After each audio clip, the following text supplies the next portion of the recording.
Assalamualaikum warahmatullahi wabarakatuh. Nama saya Ibnatul Islah, NIM T 2018-4071. Di sini saya akan menjelaskan materi tentang evaluasi pembelajaran mata kuliah Psikologi Pendidikan yang dibimbing oleh Bapak Hartono MPD. Di sini evaluasi pembelajaran itu ada tes dan pembelajaran tes terstandar. Nah, di sini sebelumnya saya akan menjelaskan tentang pengertian tes terlebih dahulu.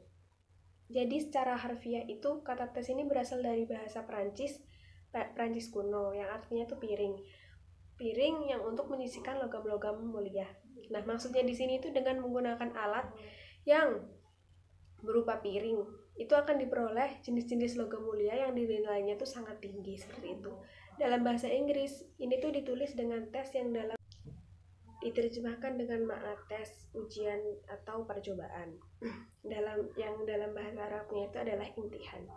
Nah, sedangkan Sumadi Surbayata mengartikan bahwa tes itu adalah pertanyaan-pertanyaan yang harus dijawab atau perintah-perintah yang harus dijalankan. Yang berdasarkan itu harus bagaimana tes itu menjawab pertanyaan-pertanyaan atau melakukan perintah-perintah tersebut. Penyelidik mengambil kesimpulan dengan cara membandingkan dengan standar atau tes lainnya. Nah, dari kedua pengertian yang saya jelaskan tadi, diambil pengertian tes. Dapat saya simpulkan bahwa tes itu adalah alat pengukuran berupa pertanyaan, perintah, petunjuk yang ditujukan kepada tester untuk mendapatkan respon sesuai dengan petunjuk itu tersebut. Atas dasar respon tersebut itu ditentukan tinggi rendahnya skor dalam bentuk kuantitatif.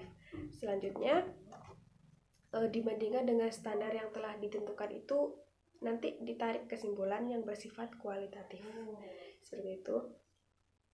Kemudian selanjutnya saya akan menjelaskan pengertian dari tes standar. Nah, tes standar ini secara sempit itu adalah tes yang disusun oleh satu tim ahli atau disusun oleh lembaga yang khusus menyelenggarakan secara profesional. Tes tersebut ini diketahui memenuhi syarat sebagai tes yang baik. Tes ini juga dapat digunakan dalam waktu yang relatif lama, dapat diterapkan pada beberapa objek mencakup wilayah yang luas. Nah, istilah standar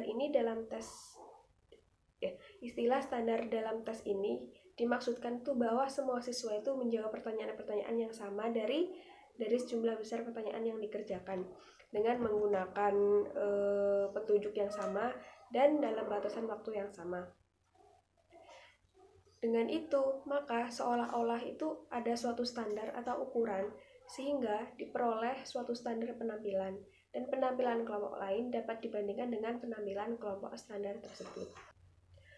Istilah standar ini tidak mengandung arti bahwa tes tersebut itu apa yang harus dan dapat diajarkan pada suatu tingkat tertentu, atau bahwa tes itu tuh menyiapkan suatu standar prestasi di mana siswa itu harus dapat mencapai suatu tingkat tertentu.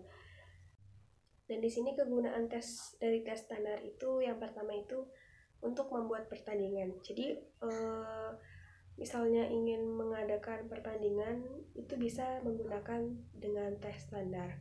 Atau juga banyak orang yang memasuki suatu sekolah tetapi tidak tersedia dengan data tentang calon ini, itu bisa menggunakan dengan tes standar. Nah, secara garis besar kegunaan tes sendiri itu adalah yang pertama itu adalah membandingkan prestasi belajar dengan membawakan individual atau kelompok. Seperti itu. Jadi membandingkan prestasi belajar ini dengan individu atau kelompok. Dan yang kedua itu membandingkan tingkat prestasi siswa dalam keterampilan di berbagai bidang studi untuk individual atau kelompok. Jadi membandingkan tingkat prestasinya siswa seperti itu. Dan yang ketiga itu membandingkan prestasi siswa berbagai sekolah atau kelas. Jadi membandingkan prestasi siswa sekolah di berbagai sekolah atau di berbagai kelas seperti itu. Terus yang terakhir itu adalah mempelajari perkembangan siswa dalam suatu periode atau waktu tertentu. Dan di sini itu ada jenis-jenis tes standar. Nah, yang pertama itu ada tes kecerdasan. Tes kecerdasan ini memberikan perkiraan tingkat intelektual umum dengan sampling kinerja seseorang pada berbagai tugas. Nah, tugas-tugas ini mencakup definisi kata, pemecahan masalah matematika, pengetahuan umum, dan memori jangka pendek. Seperti itu. Dan yang kedua adalah ada tes bakat. Nah, tes bakat ini ditujukan untuk prediksi kinerja siswa dalam perilaku spesifik. Tes yang tersedia untuk mengukur bakat bagi banyak mata pelajaran tertentu, seperti bahasa asing, seni, musik, dan matematika. Terus yang ketiga di sini adalah ada tes prestasi. Nah, tes prestasi ini banyak tersedia. Beberapa tes itu dimaksudkan untuk mengukur pengetahuan siswa mengenai fakta yang spesifik, pemahaman siswa, dan penguasaan prinsip-prinsip dasar. Meskipun tes prestasi ini telah dikritik atas dasar nasional, tes tersebut ini mungkin yang paling valid dan dapat diandalkan dan berguna untuk penelitian pendidikan. Terus di sini yang ketiga ada tes diagnostik. Tes diagnostik ini adalah bentuk tes prestasi. Namun, tes prestasi ini biasanya menghasilkan skor tunggal menunjukkan tingkat umum prestasi siswa dalam mata pelajaran tertentu. Terus yang kelima di sini ada mengukur kreativitas. Nah, cara untuk mengidentifikasi dan melatih kreativitas seseorang ini merupakan masalah utama dalam penelitian pendidikan selama 2 dekade ini. Terus di sini yang terakhir itu adalah teknik proyektif. Istilah teknik proyektif ini dapat dipopulerkan oleh Frank L.K. Salah satu keuntungan yang diklaim sebagai teknik proyektif atas diri sendiri, laporan persediaan adalah bahwa mereka kurang tunduk dalam berpura-pura. Seperti itu. Dan selanjutnya di sini ada materi tentang penilaian dan grading class. Secara istilah penilaian ini merupakan proses kegiatan untuk mengetahui apakah suatu program yang sudah ditetapkan ini sebelumnya berhasil dengan baik atau tidak baik. Nah, agar mengetahui informasi mengenai pengenalan tersebut, digunakanlah pengukuran, baik itu pengukuran instrumen tes maupun non-tes. Tes sendiri ini yang sudah saya jelaskan tadi adalah penyajian seperangkat pertanyaan atau tugas yang dijawab atau dikerjakan. Jadi, penilaian itu adalah sebuah proses pengumpulan data untuk menentukan jumlah mana sih dan dalam hal apa, bagaimana ketercapaian tujuan pendidikan, apa dan bagaimana yang belum tercapai dan apa yang menjadi penyebabnya serta apa tindak lanjutannya. Seperti itu. Di sini tujuan penilaian itu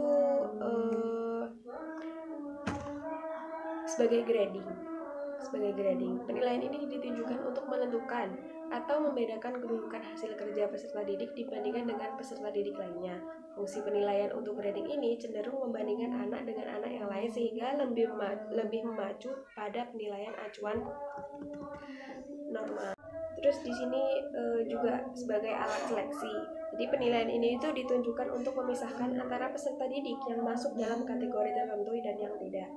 Dan juga sebagai alat yang menggambarkan tingkat penguasaan. Seperti itu. Sekian presentasi dari saya, kurang lebihnya mohon maaf. Wassalamualaikum warahmatullahi wabarakatuh.